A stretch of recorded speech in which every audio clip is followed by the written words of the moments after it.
Jesus said, be shrewd as serpents, yet innocent as doves. Now, short of this, shrewd as serpents, innocent as doves. What's true of a snake, Doug, is that we think that because snakes slither and they can jump out and bite you, they're quick, they're very alert. We think that, we've got ears, we hear, eyes, we see, scent, smell.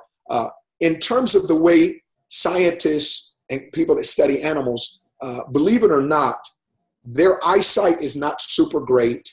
Their hearing, I think, is as we would measure hearing, is relatively nil.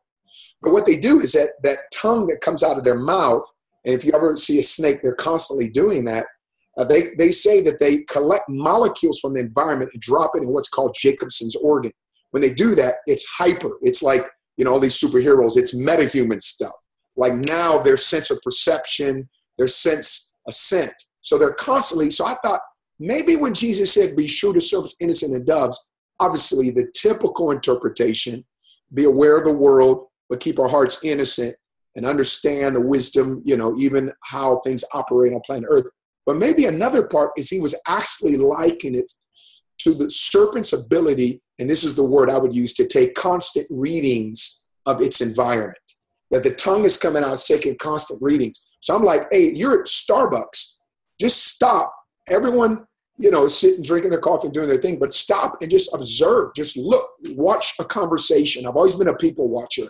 Even when I was a kid, I was a tiny youngster, and I'd get on the bus from Oakland and go to Berkeley and just go to the campus, and there would be the Rastafarians and all these people. I've always been a people watcher.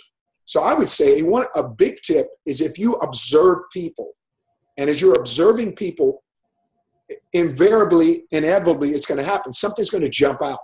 So it's that take constant readings of your environment. Like, what's going on? Why did all of a sudden when I walked in this room, something shifted? Why, when I got past that person, I began to feel a pain in my kidney? Why did that person catch my eye and I could have easily have missed it? Or why did I happen to, walk past this person and all of a sudden I got a ringing sensation in my right ear, and I normally don't have that problem. It's like, and we all have had that. I'm convinced every single person has had these things, but we just dismiss them. And, coincidence is the language of heaven, that when there's coincidences like this, if it will lead to a dialogue, that's so key.